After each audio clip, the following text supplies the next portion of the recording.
In this video, I'm going to go over my rank solo queue tier list for 3v3s. This isn't for 1v1s or for competitive.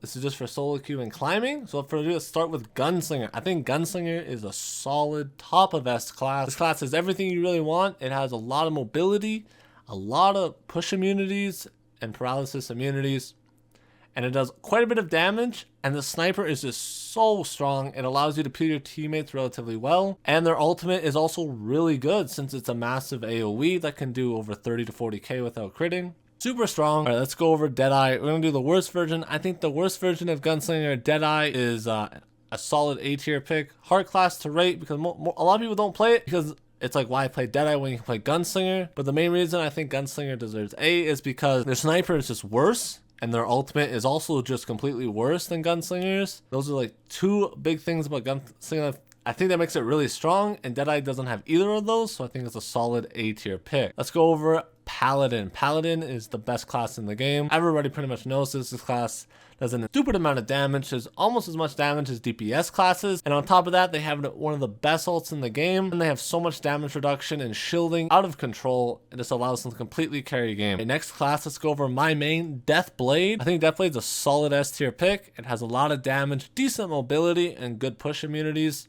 Their ult's also relatively good. All right, let's go over Shadowhunter. Shadowhunter is another assassin class. I think Shadowhunter is more towards the bottom of S tier. That's just simply because I don't see enough Shadowhunters being played, so it's harder to rate as well. But it does have a lot of good peel, probably some of the most peel in the game. They have the best stun in the game. Their laser beam, pretty good mobility, and their demon form can completely change his games if they can hit a good one, especially in overtime where they get the crit buff. It's like a freight train. So it's a very strong class. The next class will be Artillerist. I think Artillerist deserves a solid A+ tier. I think Artillerist is a very linear class. You know, it has the one true damage combo, just like Deathblade has a really good bread and butter. But it does have some bad matchups. But the big thing about Artillerist is that when it has a support on its team, it gets really empowered.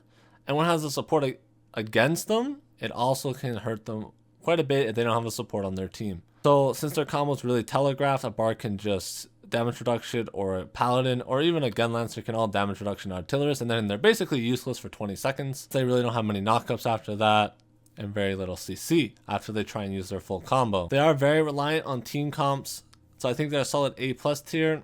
And some team comps, they definitely can be an S tier though, and some team comps, they can maybe even be an A tier. They're just very dependent on their team comp. I'm gonna do the Berserker next, since they basically suffer from the same thing an Artillerist does. They can be very good depending on their team comp, or not very good depending on the team comp. The main thing Berserkers struggle with is that their abilities take a long time to come out, which can make them predictable and easy counterable by certain classes. Gunslinger can easily freeze grenade a Berserker, stuff like that. But a Berserker has a bard, then they can't get hard CC'd in some of their major abilities, like their AoE stun, which can allow them to wreak more havoc. Another thing about Berserker is they have an amazing burst mode when they're in their rage form or whatever. Gives them a shit ton more damage, can really power them up in terms of games and allow them to carry, but that can get shut down by certain classes. That's why I think it deserves an A+ tier rating. All right, let's go over Soulfist. Soulfist is probably the hardest class in the game to rate, since nobody virtually plays this at all. Really nobody on West besides maybe Virus, and he's only played like maybe 50 games on it. And it's just a class that no one really ever plays, around the bottom of A tier. The good things about Soulfist is that it has a really high burst window when it's in tier 3, but the main problem is that when it's not in that high window, they're kind of useless. They can provide decent peel to their team since they get a 25% damage reduction and good CC. But since they're not doing any damage, it's not really enough. All right, let's go over War Dancer. I think War Dancer is another really good S tier pick, since it gives 25% damage reduction to the team for 6 seconds. Along with that, it has pretty good mobility, pretty good damage as well. Their ult's not the greatest, but it's pretty good for peeling, so that can come in handy. Another thing about War Dancer is that they give their team basically a permanent attack speed buff from their ice that swirls around them. Relatively really strong ability, since it comes off, since you can have it at 100% uptime, and you can go in when it's about to expire and it knocks people back. I think that's underutilized for a lot of War Dancers, and I think that's a very strong way to play War Dancer, is to use their ice proper. All right, let's go over Striker. I think Striker is the top of A+ tier. I think Striker has very good mobility in terms of A+, has very good mobility, decent damage, and their ult can hit really hard if it lands. Most of the time I do see Strikers missing their ult or only hitting the first part of their ult.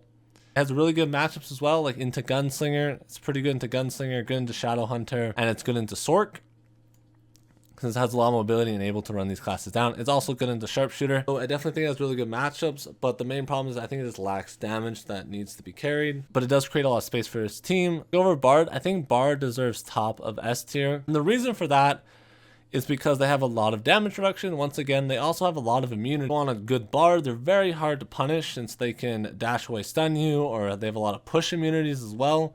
So the only really way to stun a good Bard is to hard CC them. And if they have their shield up, you can't even do that. So Bard has definitely a lot of push immunities. The main reason why they're not broken because they don't have the damage a Paladin does. And without that damage, I think it's relatively harder for them to carry games. I definitely do think Bard is worse though, the lower rank you are. So we'll say around gold, they're probably more towards the bottom of S tier. But definitely when you hit GM, I think they sit around top. Bards and Paladins get the best bonus in the game, and that is they get to, if they're queuing and there's no other supports queuing, that is a massive advantage for them.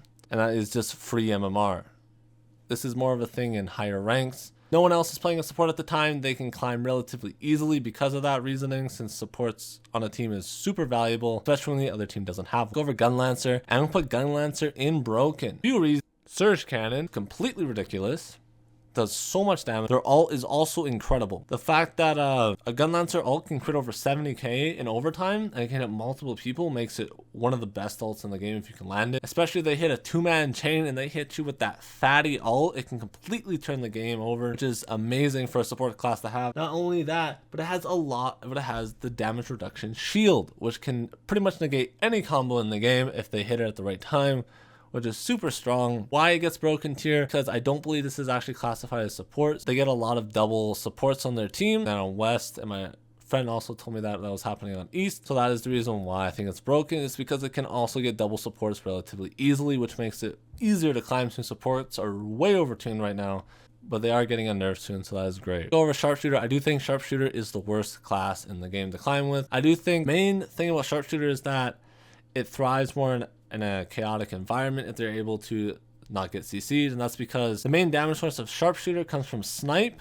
and Snipe's a charge ability, and if your opponent sees it coming, it's relatively easy to dodge since it's telegraphed. And that's where most of their damage comes from, so you really don't want people dodging out of that. And since it's a long cooldown, if they miss that, there goes most of their damage. Plus their ult isn't the best. They have decent mobility, so Striker and Gunslinger are the two hardest counters to this class. Especially Gunslinger. Gunslinger absolutely destroys Sharpshooter since they can just snipe them out of their snipe. They're just a worse version of Gunslinger, like Deadeye is. But they just lack the mobility that Deadeye has. Lancemaster. I think Lancemaster is A+ tier, right behind Striker. And that's because Lancemaster has good mobility and good damage. Their ult's not the best. And they also lack immunities. That's one of the reasons why I don't think they deserve S, is because they don't have the immunities they need. They might rise higher and higher as people get better and better, but I do think Lancemaster is a relatively hard class to play. Really nobody playing Lancemaster as well at the moment. When Lancemaster goes for their Red Dragon Horn, which is their spear ability, does about 30,000 damage, is easily interrupted, and supports can easily damage reduct it. Very telegraphed, and that is why I think they deserve A+. Scrapper, I want to put Scrapper had a Soul Fist. And the reason for that is because good mobility, they don't do a lot of damage. Their identity is not the most useful, but they do have decent hyper armors, so that's something they have going for them. And their ult is also can hit like a truck. It hits for like 60k AoE, so if you can hit 2 people stunned in overtime, that thing can crit for 60k. That is massive. Completely turn the game. That's why I think it deserves A tier. And then we have Sork. Now I'm going to put Sork behind Deathblade here, and that is because they have great mobility, but they don't have it at the start of the game, so they can't get punished at the start. They do good damage. They have a lot of CC, but they don't have many immunities. There aren't many push and paralysis immunities, so that's why I don't think these are broken tier. They have a lot of everything else, and I do think Sork, higher you go, you can definitely exploit them more and more as people can dodge out of their abilities and bait Sork abilities. But I do think a really good Sork can also play frontline to a degree, since when they have their dashes up, they are a high skill cap class in that regard. I also do think Sork struggling against Strikers and Gunslingers quite a bit, especially if the Gunslinger has a Bard. The Gunslinger basically can just run at the Sork, and the Sork can't do anything because the Gunslinger gets quite a bit of push immunity. The Sork can't stun them with that nice stun from the Bard shield. It relatively hurts the Sork, especially when that shield's up on like Deathblade as well as Striker. The main defense a Sork has is there's hard CC. Since these three classes have push immunity, you can hard CC if they're against the Bard. They can get caught relatively easily, especially at the start of the game when the Bard will use that, and the Sork won't have any dashes yet because it hasn't built up their identity meter. And that is my tier list for ranked 3v3s currently. Can't wait until next patch to see what changes. If you guys did enjoy the video or found this helpful, please like and subscribe, and I hope you guys all have a great rest of your day.